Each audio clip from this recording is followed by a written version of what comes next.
College and other organizations. And we'll be proud to say that yes, this is where we got your last year.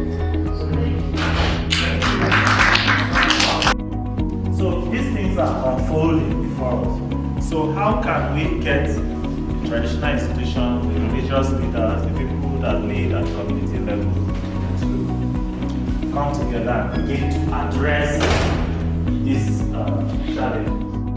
When you're engaging with someone, that's the first thing that will come. We are working on a project here. This is the title of the project. This is what the project aims to achieve. This is the target group, our activities. In that true skill acquisition, bringing together traditional rulers and religious leaders whom we believe will go a long way in influencing others.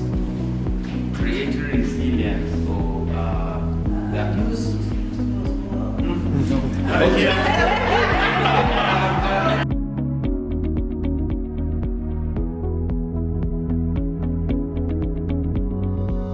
Achieve that objective. So these are the three elements that each activity, your reporting of each activity must carry these three elements. All the activities, it has to be sequential so that it makes sense, so that when someone is reading it, you are able to make sense of the information you are reading.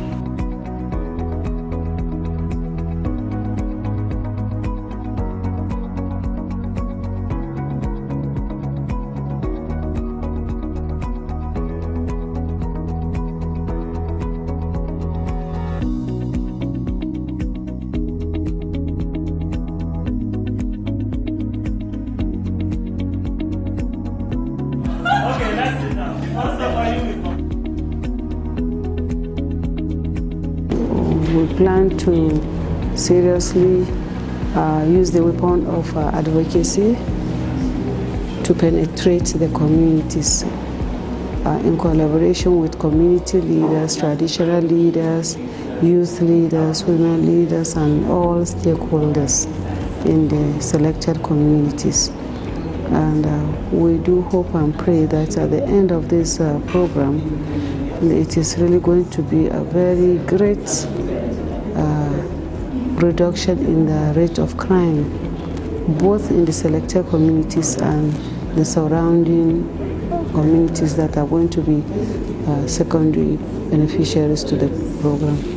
We need to bring everybody on board to know what the project is looking out for, what is supposed to be done, and strengthen areas where people don't have enough capacity to implement projects. So basically it's for learning and experience sharing. So I believe that on a whole, in 6 months to 1 year time, we will see definite impact, positive, of the project from what we've learned in so far. Thank you.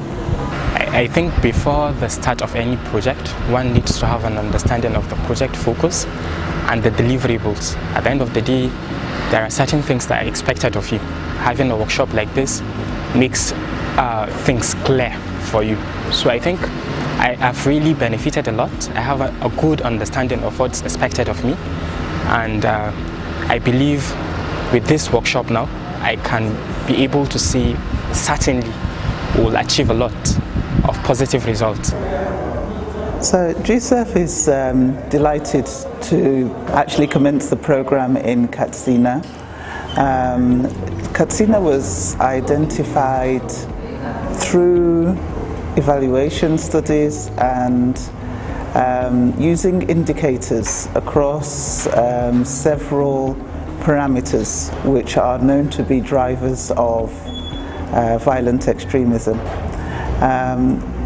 We identified and found evidence that there is indeed an increased risk of violent extremism in the Northwest, more so than the North Central that we had previously been working in.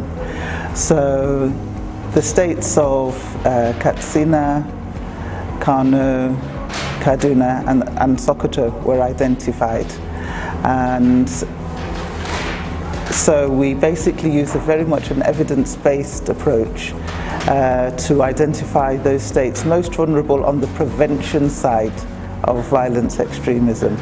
And we hope to be able to support WEP and Murna to be able to work very closely with communities, but also with governments, to ensure that we work together in partnership and increase the chances of preventing violent extremism.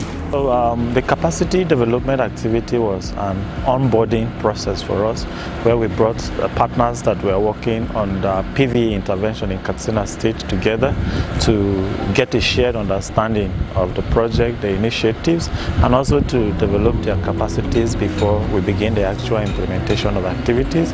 It was a wonderful experience, sharing our ideas and perceptions and information with regards to the project and the various interventions that we have lined up. And this was with the aim of getting us to all understand the project and our initiative and plan on how we are going to implement the various activities lined up for the next 3 years.